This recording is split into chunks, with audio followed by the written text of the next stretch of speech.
बहुत समय पहले पहाड़ों के पास बसे एक छोटे से गांव में एक गरीब लकड़हारा रहता था। उसके 3 बेटे थे और उनका जीवन बहुत साधारण था। लकड़हारा बहुत मेहनती था, लेकिन किस्मत ने हमेशा उसका साथ नहीं दिया। एक दिन बीमारी की वजह से लकड़हारे की मृत्यु हो गई और उसके तीनों बेटे बिल्कुल अकेले रह गए। पिता के जाने के बाद उनके घर में खाने के लिए भी कुछ नहीं बचा था। गरीबी और मजबूरी ने तीनों भाइयों को एक बड़ा फैसला लेने पर मजबूर कर दिया। उन्होंने तय किया कि वे गांव छोड़कर काम की तलाश में दूर निकल जाएंगे। अगली सुबह सूरज निकलते ही तीनों भाई अपने छोटे से झोपड़े को छोड़कर लंबी यात्रा पर निकल पड़े। वे उम्मीद और डर दोनों के साथ अनजान रास्तों पर चलते जा रहे थे। चलते चलते उन्हें एक घना जंगल मिला और शाम होने लगी। उसी समय उन्हें रास्ते के किनारे एक बूढ़ा साधु बैठा दिखाई दिया। साधु के कपड़े बहुत पुराने और फटे हुए थे। वह बहुत कमजोर और थका हुआ दिखाई दे रहा था। बेटो, तुम लोग कहाँ जा रहे हो? बाबा, हम तीनों अनाथ हैं, काम की तलाश में निकले हैं। अगर कोई हमें काम दे दे तो हम मेहनत से उसकी सेवा करेंगे। साधु मुस्कुराया।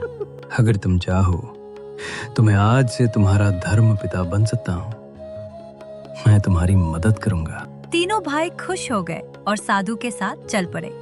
कुछ देर बाद वे एक बड़े और सुंदर खेतों वाले गांव में पहुँचे।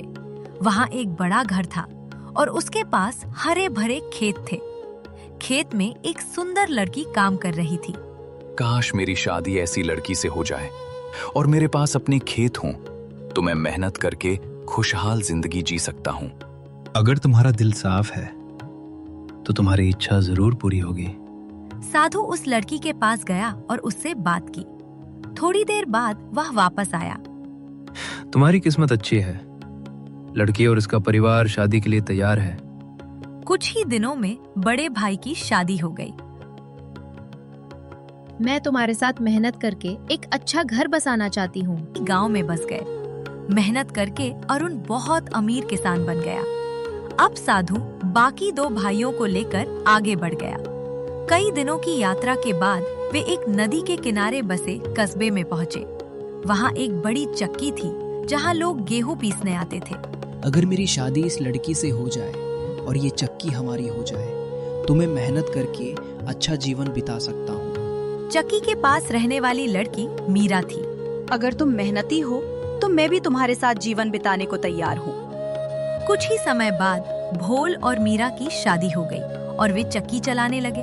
अब साधु और छोटा भाई करण ही साथ रह गए। वे कई गांवों और जंगलों से गुजरते हुए एक शांत पहाड़ी गांव में पहुँचे। वहाँ बहुत गरीब लोग रहते थे, लेकिन सभी बहुत खुश और संतुष्ट दिखाई देते थे। एक छोटी सी झोपड़ी के सामने एक लड़की पानी भर रही थी। बाबा, ये लड़की बहुत सरल और अच्छी लग रही है। अगर मेरी शादी इससे हो जाए तो मैं मेहनत करके छोटा सा घर बनाकर शांत जिंदगी जीना चाहूंगा। अगर तुम्हारा दिल सच्चा है तो ये भी संभव है। उस लड़की का नाम यशोदा था। अगर तुम सच्चे और मेहनती हो तो मैं तुम्हारे साथ जीवन बिताने को तैयार हूँ।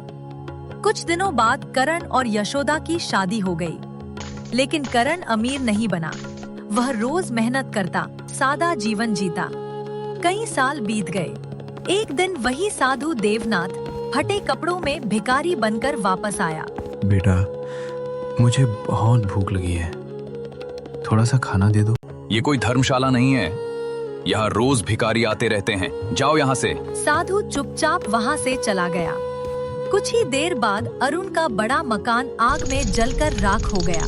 फिर साधु भोल के पास गया। बेटा, मुझे थोड़ा आटा दे दो, पूरे दिन से भूखा हूँ। अगर मैं हर भिखारी को देने लगूं तो मेरा व्यापार कैसे चलेगा? जाओ यहाँ से। कुछ ही देर बाद चक्की में भी आग लग गई और सब कुछ जल गया। अब साधु करण के घर पहुँचा। बाबा, आप बहुत थके हुए लग रहे हैं, अंदर आइए। आइए बाबा, पहले खाना खाइए और आराम कीजिए। मेरे सीने में एक पुराना घाव है जो ठीक नहीं हो रहा। शायद मैं जल्द मर जाऊंगा। क्या इसका कोई इलाज नहीं है? अगर कोई इंसान अपना पूरा घर जलाकर उसकी राख मेरे घाव पर डाल दे, तभी ये ठीक हो सकता है।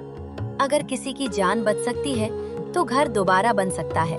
करण ने तुरंत अपनी झोपड़ी में आग लगा दी। कुछ ही देर में झोपड़ी जलकर राख हो गई। तभी तेज रोशनी हुई और वहां एक विशाल महल खड़ा हो गया। बेटा करण, मैं तुम्हारी परीक्षा ले रहा था। तुमने दया और सच्चाई का रास्ता नहीं छोड़ा।